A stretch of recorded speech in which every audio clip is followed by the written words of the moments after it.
This is Music, Notes, and More with your host, Jason Ginty. Def Leppard drummer loses an arm. Johnny Cash plays a prison. Keith Moon runs over his chauffeur. The Doors release their first album, and Michael Stipe celebrates a birthday. Let's take a look back in music history for the week of December 29th. It was this week back in 1999 that George Harrison and his wife Olivia were attacked when an intruder broke into their home. They lived in Oxfordshire at the time. Now, Olivia ends up beating the crap out of the attacker with a fireplace poker and a heavy lamp. Harrison, who was stabbed in the chest, was admitted to the hospital and treated for a collapsed lung and various minor stab wounds. His wife Olivia was treated for cuts and bruises she had suffered in the struggle with the attacker. Police later arrested Michael Abram. He had been obsessed, irrationally, with the Beatles for years. Back in 1984, Def Leppard drummer Rik Allen crashed his car on the A57 outside Sheffield, England. Now, Allen was on his way to a New Year's Eve party at his family's home when a Jaguar passed him. Now, the driver had been egging Allen on and would not allow him to pass. In his rage to pass the driver, Allen lost control of his left-handed drive Corvette Stingray, coming off a sharp left-hand turn. Remember, he's driving in England, so he's driving on the wrong side of the road in a left-hand drive car. That makes it a little more difficult. The car flips over and hits a wall. His seatbelt came undone and took his left arm off as he was thrown through the sunroof. Now, luckily, a local nurse, another district nurse, and a policeman all stopped by right away to help Rik. He would later recall being completely conscious in those first few minutes after the crash. He says, standing in that field on the verge of total shock, suddenly realizing his left arm was no longer attached to his body, he screamed out, quote, "God, I'll never play the drums again." Well, surgeons managed to reattach Rik's arm, but sadly, on January 4th, a few days later, it had to be amputated due to infection. Rik then left the hospital on January 29th, 1985, almost a month later. Now, you have a drummer with only one arm. How is this going to work? You see, Def Leppard was already in the studio working on an album that had to be finished, and now they didn't think they had a drummer. Well, while Rik was in recovery at the hospital, the nurses put this huge piece of foam at the bottom of the bed in order to keep him from sliding down, which he could sort of press his feet on and push himself up if he needed to. After listening to music for a few days, he realized he could still play quite a lot of parts from some of his favorite songs just using his feet. 8 weeks later, Rik Allen was back in the studio. His new customized drum kit had been set up in Studio 4. So every day, for 3 weeks, he would practice alone while the band worked on their new album, Hysteria, in Studio 2. He would meet the others for coffee breaks, but at all other times, the door to Studio 4 was firmly shut. He'd been in there just playing and playing and playing, according to Joe Elliott, the singer of Def Leppard. He wanted to make all the mistakes on his own, and then he called us all in one day and said, listen to this. He played When the Levee Breaks from Led Zeppelin. We all ended up crying. From that moment, I think we all started to believe that Rik Allen was going to become our drummer once again. Well, fast forward 20 months later, Rik Allen took the stage for the first time since the accident. There was no easing back into the routine. You see, his first gig was at the Monsters of Rock Festival at Castle Donington. The crowd was massive and welcomed him back with an enthusiasm that throughout the years has caused him to tear up every time.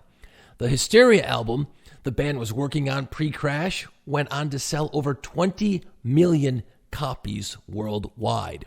Rik Allen said the outpouring from his family, guys in the band, and literally people from all over the world gave me a new lease on life. I understood the meaning of how strong the human spirit is.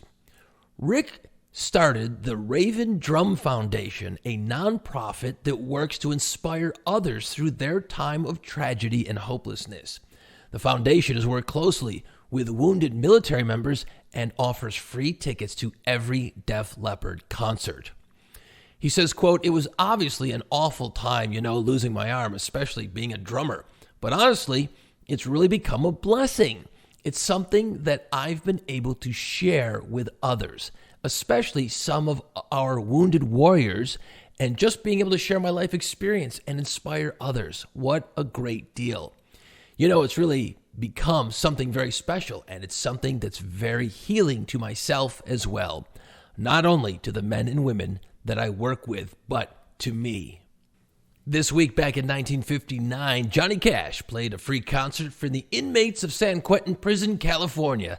This was the beginning of a series of concerts held at various prisons throughout the rest of his career.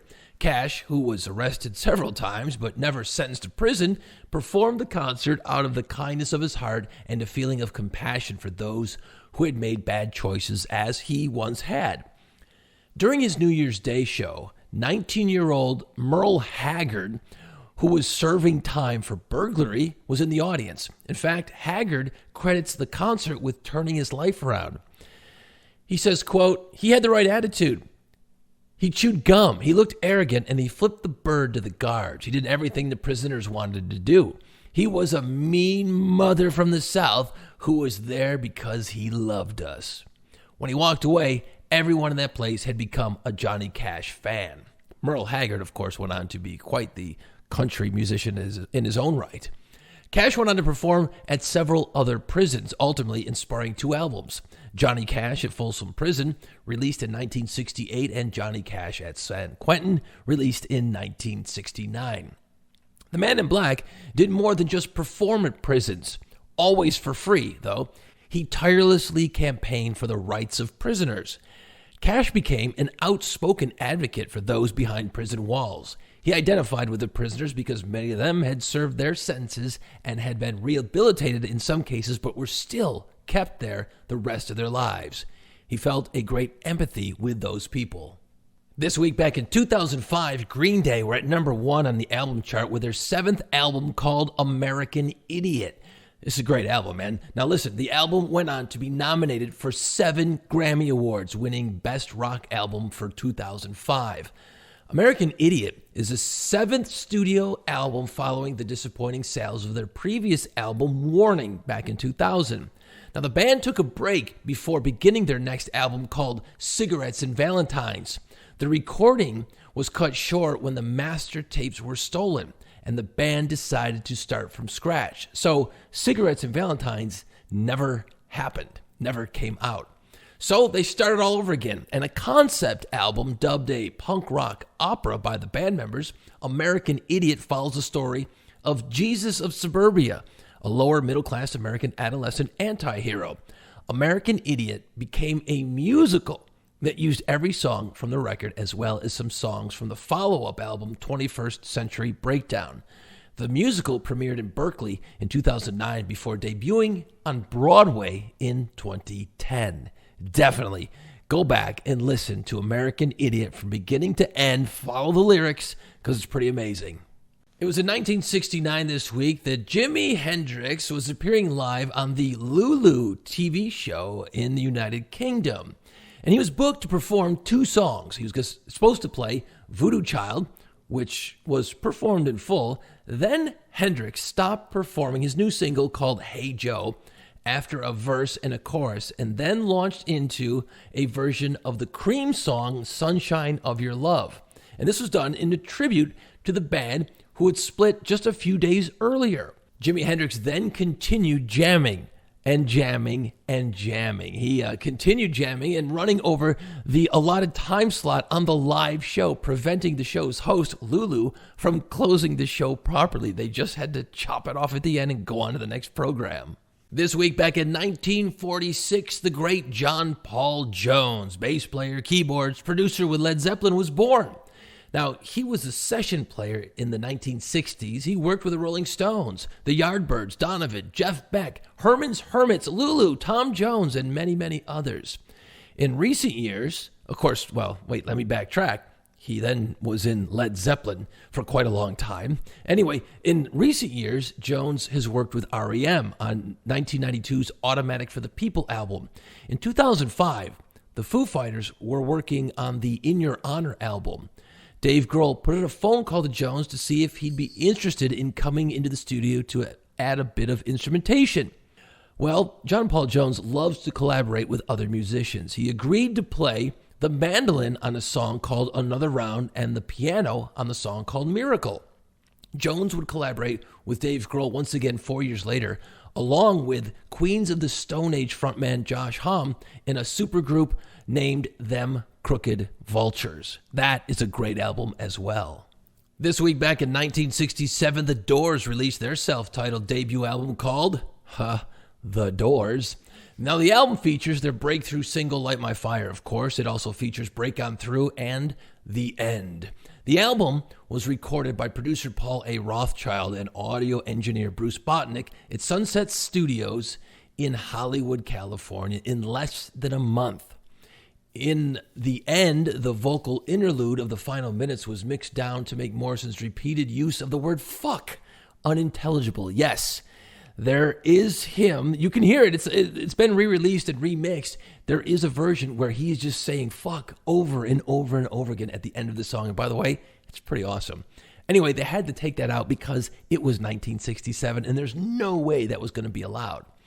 After recording the song The End, Jim Morrison returned to the studio later that night. He was loaded up on LSD and he hosed down the band's equipment with a fire extinguisher.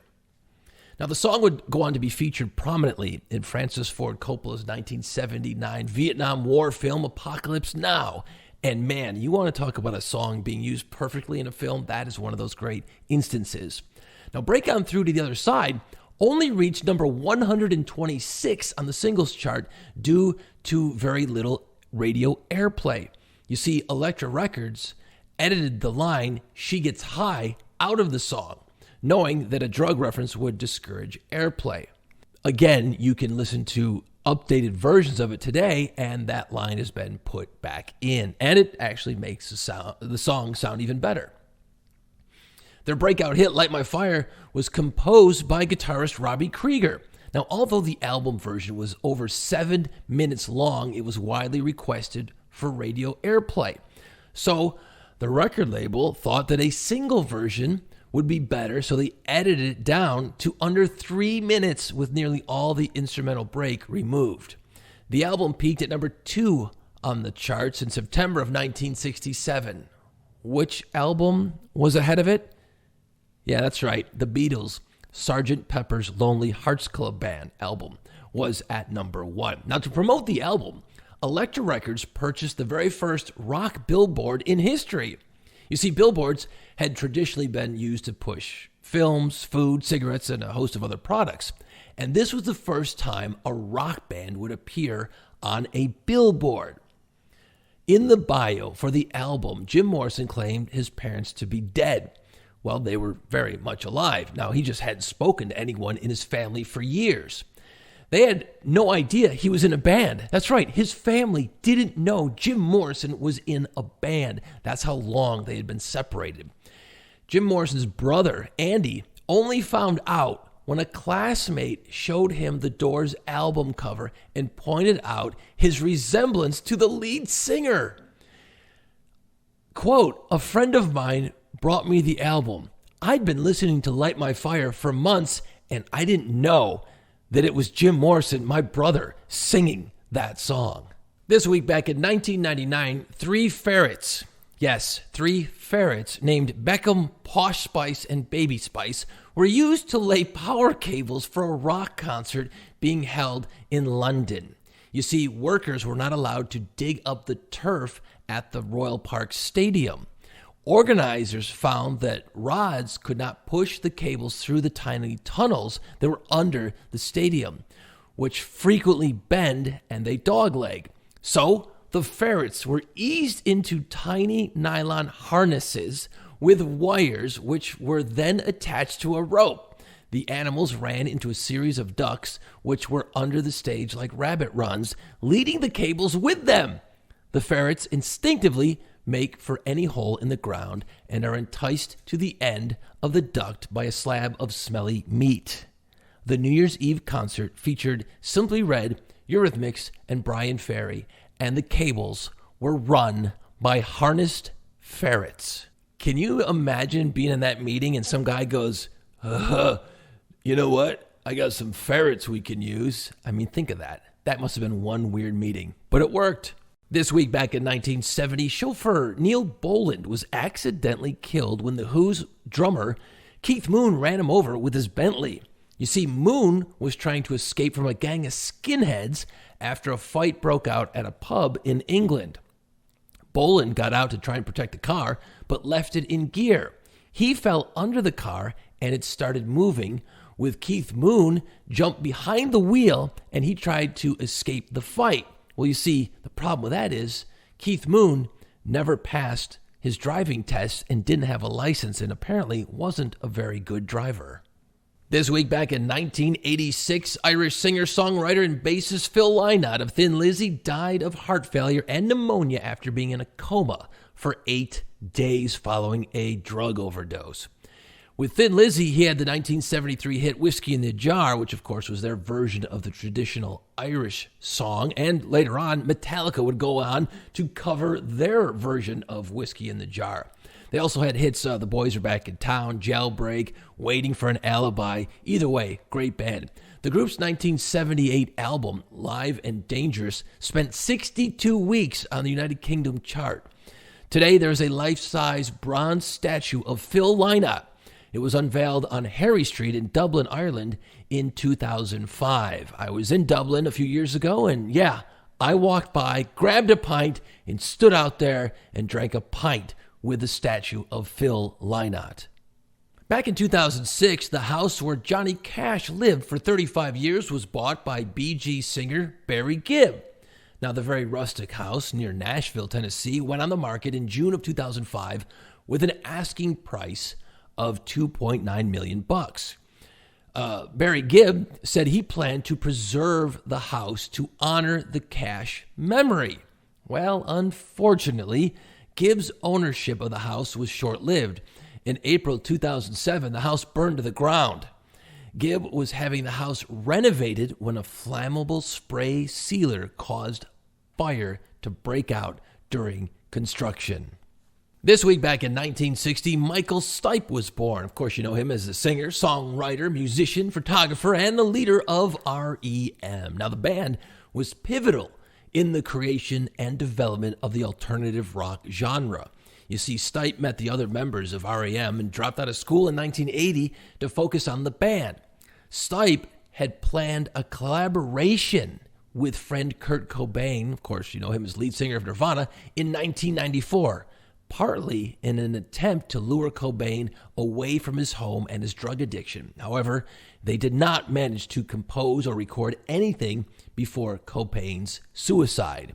Stipe was chosen as the godfather of Cobain and Courtney Love's daughter, Frances Bean Cobain.